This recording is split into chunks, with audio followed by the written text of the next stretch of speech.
Entre l'achat d'une paire de baskets et d'une gaufre, les Chalons qui arpentaient Grand Place jeudi matin pouvaient assister à la reconstitution d'une enquête de la police scientifique et technique. L'éco-aventurier Julien Moreau faisait halte ce matin au collège Fantin-Latour à Grenoble. Le jeune homme tente le plus grand triathlon du monde pour sensibiliser aux gestes qui sauveront la planète. Et puis VF, c'est la lumière à tous les étages. Première en France à avoir proposé et transformé les LED. L'entreprise nord-iséroise a aujourd'hui des clients dans le monde entier. Bonsoir à tous, bienvenue dans ce JT du vendredi 12 octobre 2018, toutes les heures à partir de 18h, l'essentiel de l'actualité du Grand Grenoble en moins de 10 minutes. Reconstitution d'une scène de crime en plein Grand Place hier matin. Dans le cadre de la police de proximité du quotidien, les forces de l'ordre et les pompiers sont venus à la rencontre de la population. Avec cette mise en scène, la police technique et scientifique a pu montrer les méthodes de prélèvement ainsi que leur nouvel outil, la tablette Néo et son logiciel Crimine.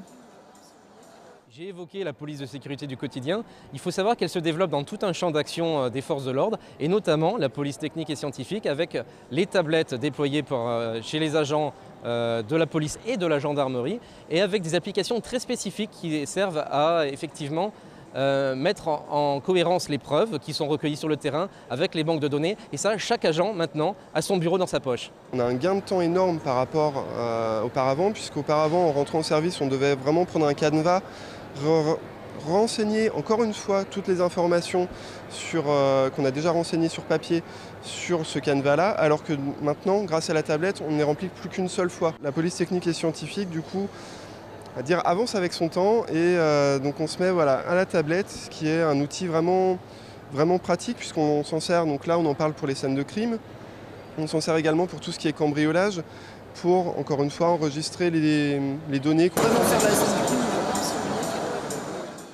D'ici 2020, 110 000 tablettes Néo seront fournies aux gendarmes et policiers.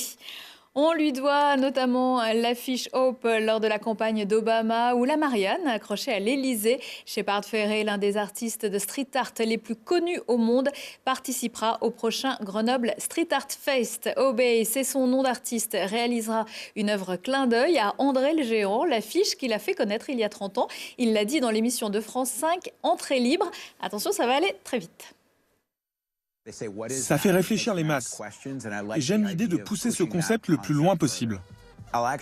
D'ailleurs, je vais peindre un mur à Grenoble l'été prochain pour le 30e anniversaire de mon premier autocollant avec André. Et voilà, rendez-vous est pris, on y sera aussi.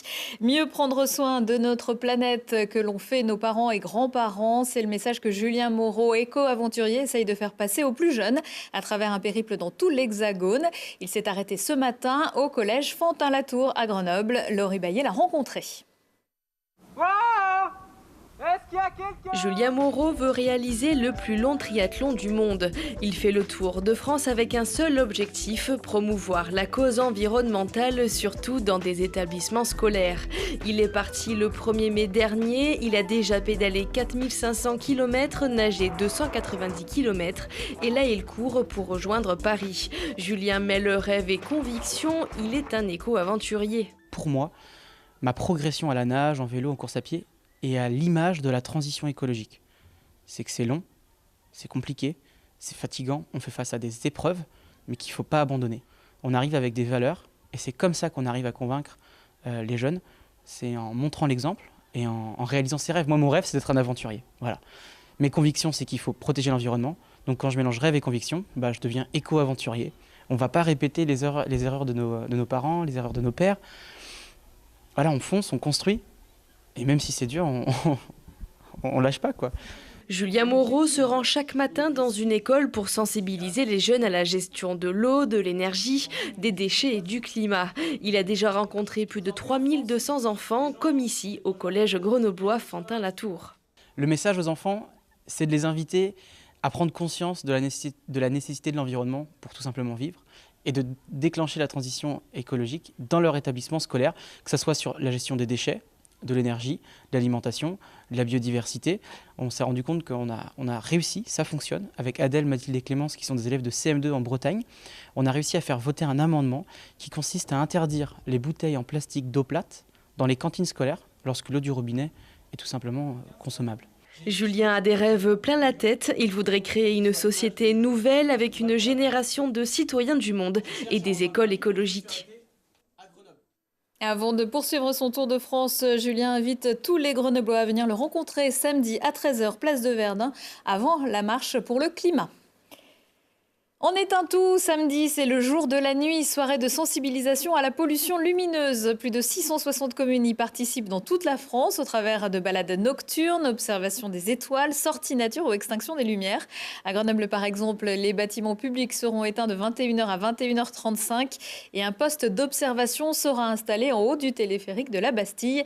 La FRAPNA organise également des sorties à Cessin, Lens-en-Vercors ou au monastère de Chalais.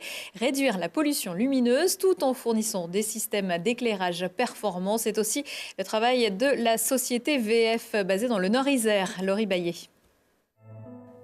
Lumière sur VF, cette entreprise basée en Isère qui conçoit, fabrique et assemble des appareils d'éclairage extérieur et des lanternes. Sa particularité, 100% de sa production est à LED en diode électroluminescente. Ça permet d'économiser 70 à 90% d'énergie par rapport à des lampes classiques, mais pas que. En fait, la LED apporte quelque chose qui a une relation avec la lumière qu'on a chez nous, la lumière incandescence, la nuit, et puis on peut aussi avoir la même lumière que le soleil donne. Donc ça c'est intéressant, ce qu'on ne pouvait pas avoir avant. Et on était les premiers en 2008 à lancer une lanterne à LED, et donc au début, tout le monde disait ça ne marchera jamais, et en fait aujourd'hui tout le monde fait de la LED en éclairage public. Fondée en 1950 en Allemagne, VF est aujourd'hui le leader de la mise en lumière et le pionnier de l'éclairage public à LED. Installée en France depuis 1994, l'entreprise produit plus de 25 000 luminaires par an sur le territoire, dont 17 000 lanternes à LED. Une technologie qui a le vent en poupe.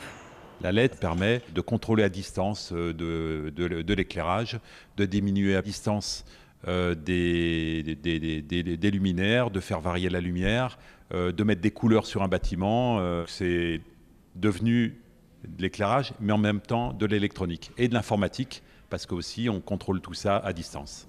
VF a mis en lumière, notamment en France, le Palais du Pharo à Marseille, la Croisette à Cannes et la place Bellecour à Lyon. Et VF installe aussi ses produits dans le monde entier, des États-Unis à l'Australie, en passant par la Thaïlande ou la Suisse. De la mairie de Grenoble au cabinet ministériel, à 21h, retrouvez le Récap Info avec Christophe Reville. Il reçoit cette semaine l'ancien adjoint et directeur de cabinet de Michel Destot, Olivier Noblecourt. Aujourd'hui, Monsieur Pauvreté du gouvernement, à revoir aussi samedi à midi.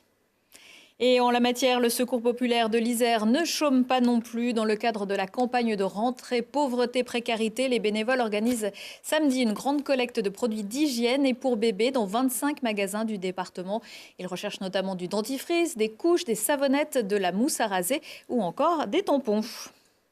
La Bella Vita, le FCG délaisse le top 14 le temps d'un week-end pour aller disputer le premier tour de la Coupe d'Europe, la Challenge Cup, à Trévise en Italie. Ce sera le retour de Lucas Dupont, blessé en début de saison. Coup d'envoi de la rencontre à 15h. Autre coupe, la Coupe de France. Autre sport, le hockey sur glace. Pour les 16e de finale, Grenoble affrontera l'actuel titulaire de la Coupe de France, Lyon. Ce sera le mercredi 24 octobre à 20h à la patinoire Pôle Sud. À 19h15, 20h15 et 23h15, si on parlait, comme tous les vendredis, ce sont les filles de la rédac et les mondaines qui s'incrustent aux côtés de Thibault Leduc. Prochain rendez-vous avec l'actu dans 1 heure et en replay sur télégrenoble.net. Je vous souhaite à tous un excellent week-end.